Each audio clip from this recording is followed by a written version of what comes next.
అందరికీ కూడా శుభాశీస్సులండి. మనకు అన్ని రాశులు గురించి, ప్రతి రాశి గురించి ప్రతి మాసంలో ఎలా ఉంటుంది, ఎలా ఉండబోతుంది అనేది కూడా మనం తెలుసుకుంటున్నాం. అందులో భాగంగా ఈ యొక్క విశ్వావసనామ సంవత్సరం, అలాగే కార్తీక మాసం, నవంబర్ నెల. ఈ కార్తీక మాసంలో ఈ యొక్క కన్యా రాశి వారికి అనేక విషయాలలో ఒడిదుడుకులు అధికంగా ఉన్నాయి. కష్టాలు నష్టాలు కూడా ఎక్కువగానే ఉన్నాయి. అలానేసి భయపడాల్సిన అవసరము లేదు. ఎందుకంటే ప్రతిదానికి మనసుంటే మార్గం ఉంటుంది అన్నట్టుగా ఈ రాశి వాళ్ళు ఈ మంత్రాన్ని పఠించడం చాలా మంచిది. ఓం ఆపదమపహర్తారం ధాతారం సర్వసంపదాం లోకాభిరామం శ్రీరామం భూయో భూయో నమామ్యహం. సర్వమంగళమాంగళ్యే శివే సర్వార్ధసాధికే శరణ్యే త్రయంబకే దేవి నారాయణి నమోస్తుతే. సర్వమంగళం అంటే ప్రతి రంగంలోనూ శుభప్రదంగా సాగుతుంది. ఈ రాశి వారు ఈ మంత్రాన్ని పఠించడం అన్ని విధాలా కలిసే వస్తుంది. అయితే ఈ రాశి వారికి ఏమిటి, ఇక్కడ గ్రహాలు కొంత వ్యతిరేక ఫలితాలను కలగచేస్తూ ఉండడం వల్ల రవి శుక్రుల కలయిక కావచ్చు, లేదంటే ఇంకా ఇతరత్ర సమస్యలు అనేటివి కూడా అధికంగా ఉండడం వల్ల ఈ రాశి వారికి శిరోబాధలు ఎక్కువ, తలనొప్పి, అంటే మనకు దోవనపోతున్నటువంటి సమస్యను కూడా మన ఇంటి దాకా తెచ్చుకోవడం అంటారు. దానంతటా అది పోతున్నా దాన్ని తెచ్చి మనం ఎత్తినేసుకోవడం, దాన్నే ఏనుగు మీద చెత్త ఏనిగే వేసుకుంటుంది అన్నట్టుగా ఎవరో వీళ్ళకు కష్టాలను తీసుకురావాల్సిన అవసరం లేదు. వీళ్ళంతటి వీళ్ళే దోవనబోయే కష్టాలను కూడా పిలిచి మరి కొనుక్కొచ్చుకుంటారు అన్నట్టుగా కూడా ఉంది అన్నమాట సమస్యలు. కొన్ని విషయాలలో బాగున్నా కొన్ని విషయాలలో బాగుండదు. వీళ్లకు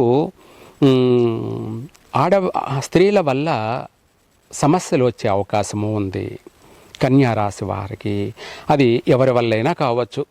స్త్రీల వల్ల విరోధాలు, స్త్రీల వల్ల శత్రుత్వాలు, స్త్రీల వల్ల నష్టాలు కలిగే అవకాశం కూడా అధికంగా ఉంది ఈ కార్తీక మాసంలో.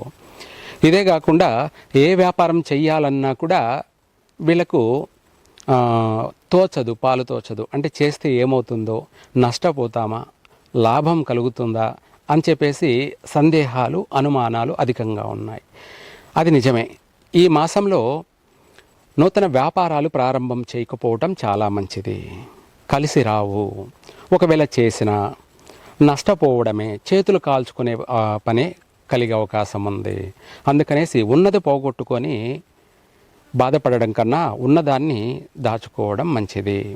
తర్వాత చేసుకోవచ్చు. ఈ మాసంలో కాకుండా తర్వాత ప్రారంభం చేసుకోవచ్చు.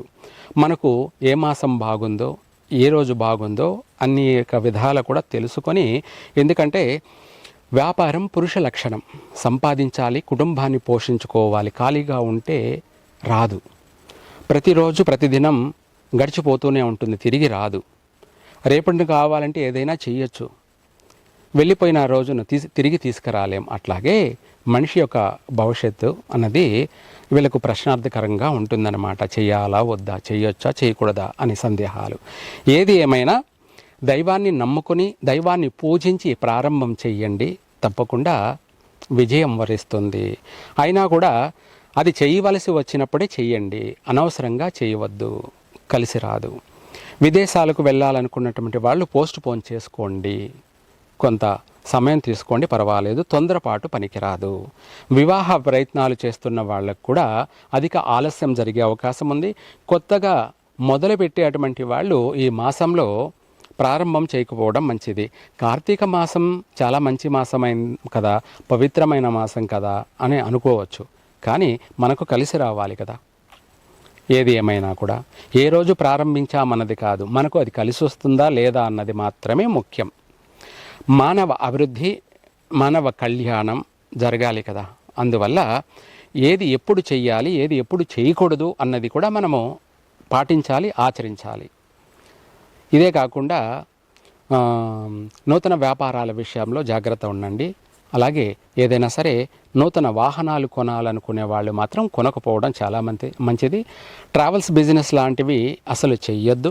పర్సనల్గా అయితే కూడా తీసుకోవద్దు.